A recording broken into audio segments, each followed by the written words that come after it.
Have you ever wanted to go on a grand adventure, experience a journey you could only imagine? Hello, my name is Logan T. Arena, player and runner of tabletop RPGs. And much like you, I had a desire to experience something beyond what I could normally acquire. And I think I found a way to do just that. I'm a believer that the path to a fun and fulfilling adventure can start with a single step, and I'm here today to tell you how, through the medium of Dungeons and Dragons. I'm going to run you through a couple quick basics to get you started in your own adventures and your own characters. This is by no means a comprehensive guide, as that would take triple the length of this video. But, in theory, this should give you all the basics you need to at least get started. Now, before we can start our adventure, we need to ask one critical question. Who are you? This question is just as important as what you are and what you can do, as who your character is will define how you play and how you go about your situation. The character concept is key.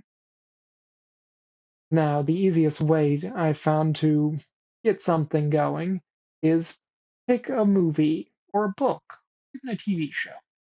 Select a character or an archetype you like from it, and build off that. You could be a gruff, no nonsense type like Clint Eastwood, a charismatic and cocky rogue like Brendan Fraser in The Mummy, or even a naive adventurer like Bilbo Baggins in The Lord of the Rings. The well of inspiration is endless.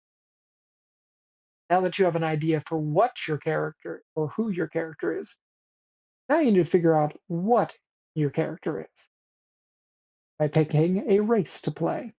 D&D is home to a plethora of fantasy races.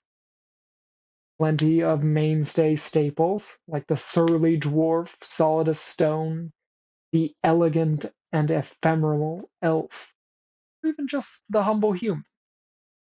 However, it also has a couple lesser known races, such as the tinkering gnome, a short and curious little race, the proud dragonborns, descendant from the grand dragons themselves, or even the mighty half-orc, imbued with great strength from their forefathers.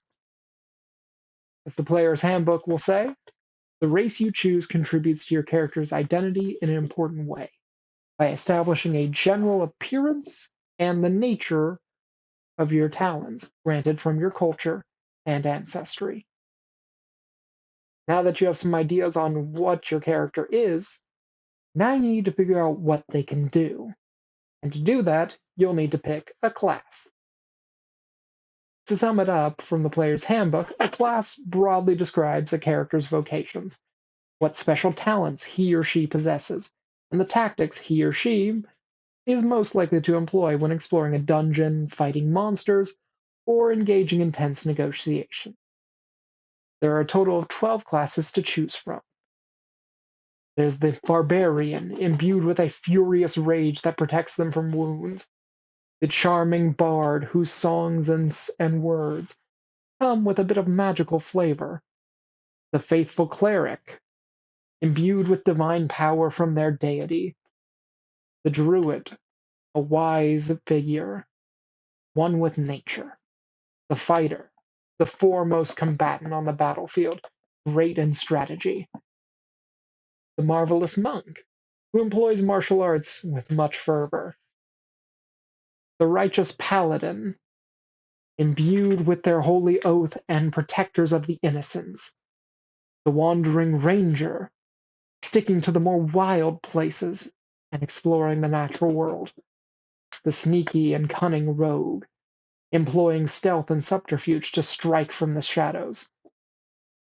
The powerful sorcerer, imbued with great magic from their bloodline. The occult warlock, granted otherworldly power from an unknown patron. And of course, the mighty wizard, scholar and foremost practitioner of the arcane arts. Each of these classes has a variety of different features and abilities to suit whatever playstyle you like. So try them all. Try as many as you can. See what you like. Now that you have all these tools, you might be ready to start out on D&D, or at the very least, you've been given a bit of a groundwork. You can take all these tools you learned and learn more and more. And at some point, you can take these and go on your grand adventure. And in that adventure, you'll come to realize the value of the expression you're given this medium.